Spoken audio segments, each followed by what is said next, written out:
प्रधानमंत्री मोदी अमेरिका दौरे के लिए रवाना हो चुके हैं। शाम 7:45 पर फिलाडेल्फिया एयरपोर्ट पर होगी लैंडिंग प्रधानमंत्री मोदी की। और क्वाड समिट बहुत महत्वपूर्ण समिट है।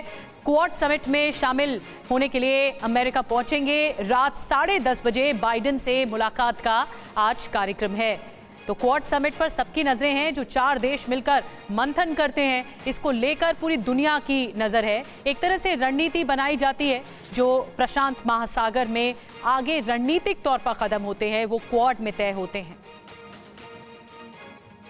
चलिए और अब आपको बताते हैं कि प्रधानमंत्री का पूरा कार्यक्रम क्या रहने वाला है। बिग वॉल के माध्यम से ये सारी जानकारी हम आपके सामने रखने जा रहे हैं। तो देखिए, अमेरिका में प्रधानमंत्री मोदी 21 सितंबर को बाइडेन के गृह नगर डेलावेयर में उनका आगमन है और डेलावेयर में क्वाड समिट में वो शामिल होंगे।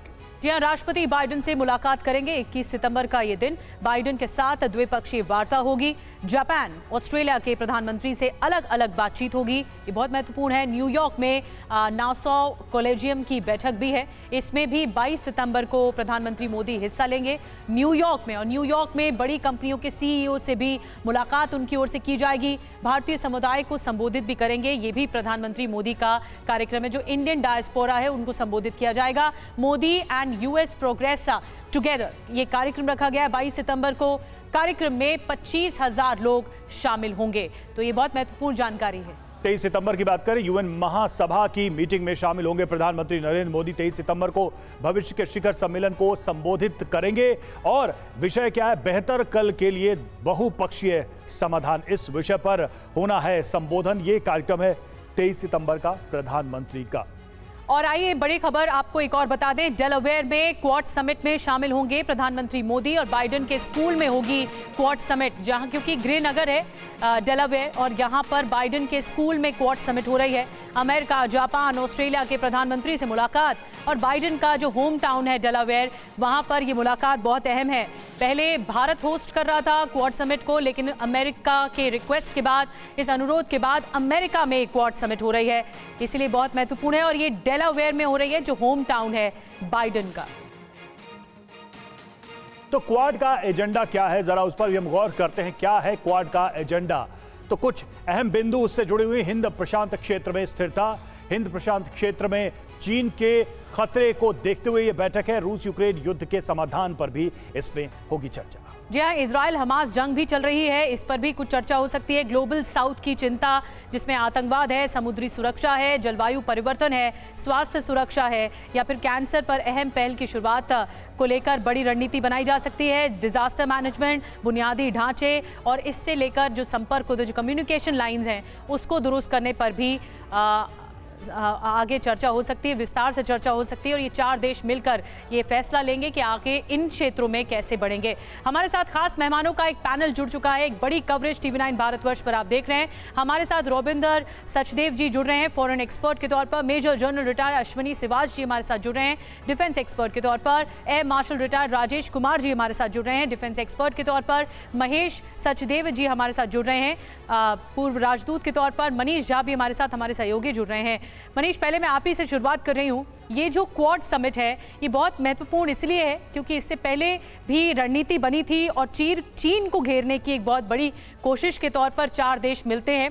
क्योंकि चीन का जिस तरह से दबदबा रहा है हिंद प्रशांत महासागर में, उसे कम करने के लिए, उसके प्रभाव को कम करने के लिए रणनीति बनाई जाती है। बिल्कुल, देखिए, अमेरिका में ये क्वाड सम्मेलन हो रहा है और अगले साल भारत में ये क्वाड सम्मेलन होगा, जब अमेरिका, ऑस्ट्रेलिया और जापान के राष्ट्राध्यक्ष भारत आएंगे क्वाड सम्मेलन के लिए। आधिकारिक तौर पर हालांकि चारों देश ये कहते आए हैं कि ये कोई मिलिट्री ऑर्गेनाइजेशन नहीं है, लेकिन चीन लगातार इसे एक एशियन नाटो के तौर पर देख रहा है। और अभी भी अगर आप देखें तो क्वाड में बेसिकली नॉन मिलिट्री जितने भी एग्रीमेंट हो रहे हैं, लेकिन पर्पस ये है कि कैसे इंडो पैसिफिक क्षेत्र में चारों देश बाकी पार्टनर कंट्री के साथ, इसलिए आसियान को भी मिलाने की कोशिश की गई है, बाकी पार्टनर कंट्री के साथ मिलकर एक ऐसी रणनीति पर काम करे जिससे चीन को घेरा जा सके। और ये घेरना जरूरी है। अगर आपको इंडो पैसिफिक क्षेत्र में अस्थायित्व चाहिए, स्थिरता चाहिए, शांति चाहिए, तो ये करना होगा। तो बहुत कुछ आज तय होना है, बहुत कुछ डिसाइड होना है। देखिए, भले ही हम ये सोचें कि बाइडेन अब राष्ट्रपति रहेंगे नहीं रहेंगे, लेकिन अमेरिका का इंटरेस्ट हमेशा बना रहेगा चीन को कैसे काउंटर करना है। इसलिए अगर अमेरिका में कोई एक चीज आज की तारीख में तय है तो वो है क्वाड को लेकर रणनीति। बाकी रणनीति में फेरबदल हो सकता है, लेकिन क्वाड को लेकर जो अमेरिका का मूड है, वो चाहे कोई भी राष्ट्रपति वहां पर बने, वो बनता रहेगा। इसीलिए जब आज प्रधानमंत्री मोदी की मुलाकात होगी बाकी तीनों राष्ट्राध्यक्षों के साथ, फिर उनसे भी जो अलग अलग बातचीत होगी, पर्पस ये है कि कैसे भारत और चीन के संबंधों को भी साथ में रखते हुए किस तरीके से क्वाड के जरिए भारत हिंद महासागर क्षेत्र में अपनी प्रभावी उपस्थिति को दर्ज कर सके। बिल्कुल, ये स्थिति तो है ही रविंदर सर। अब सवाल यहां पर यह है कि दुनिया बड़ी अजीब स्थिति में है। युद्ध के दो फ्रंट खुले हुए हैं। चीन की भूमिका दोनों जगहों पर क्या है, ये किसी से छुपा नहीं है, चाहे ईरान के कॉन्टेक्स्ट में देख लें या फिर रूस के कॉन्टेक्स्ट में देख लें। क्वाड की बैठक हो रही है ऐसे समय में जब दुनिया एक तनाव के मुहाने पर पहले से ही मौजूद है। आप इस बैठक को कितना महत्वपूर्ण मानते हैं इस पॉइंट ऑफ टाइम में? और अमेरिका में तो चुनाव भी होने वाले हैं, तो निश्चित तौर पर अमेरिका के अपने हित भी यहाँ पर इन्वॉल्व है। और डेफिनेटली आपने जो आखिरी पॉइंट कहा वही तो कोर पॉइंट है। अमेरिका के अपने हित इन्वॉल्व हैं, इसीलिए तो अमेरिका ने क्वाड को इतना पुश कर रहे हैं। बाय द वे, बाइडेन ने 21 में पहली बार क्वाड को लीडर्स लेवल पे एलिवेट किया। उससे पहले फॉरेन मिनिस्टर लेवल पे होती थी, उससे पहले जूनियर लेवल पे बातें होती थी। तो बाइडेन इस बात का क्रेडिट ले सकता है कि क्वाड की जो समिट है इसने इंस्टीट्यूशनलाइज करी, जैसे मनीष जी कह रहे हैं, और ये इसकी लेगेसी बन जाएगी। That is one. And secondly of course इसीलिए हो रहा है क्योंकि अमेरिका के हैं, बट ये भी हम मान सकते हैं जो चारों देश है सबके अपने नेशनल इंटरेस्ट है, तभी तो हम सब इकट्ठे हुए हैं। ओके, एंड ऑब्वियसली क्लियर है ये कि ये चाइना के खिलाफ कहे या चाइना को नज़र में रखते हुए ही है। जहाँ तक बात है कि इसकी फंक्शनैलिटीज़ क्या है, थोड़ा सा अलग हो रहा है। ये मिलिट्री अलायंस की तरफ इतना नहीं जा रहा, क्योंकि अमेरिका ने पिछले 2-3 वर्षों में क्या करा है। एक तो वो जो ऑकस डील करी है ना ऑस्ट्रेलिया के साथ, जो कि प्योर मिलिट्री रूप से है वो, और उसके अलावा अमेरिका ने अपनी मिलिट्री पैराडाइम बदल दिया इंडो पैसिफिक रीजन में। उसने देखा है कि निस्बत की कि मैं बड़े बड़े बेस बनाऊं ओकिनावा में, गुआम में, वो तो है ही।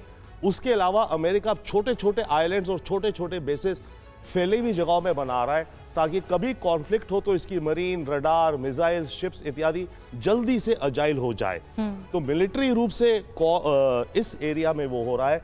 क्वाड का सिक्योरिटी हम कह सकते हैं, सिक्योरिटी में बड़े सारे फैक्टर्स आ जाते हैं, नॉन मिलिट्री को अलग रखते हुए।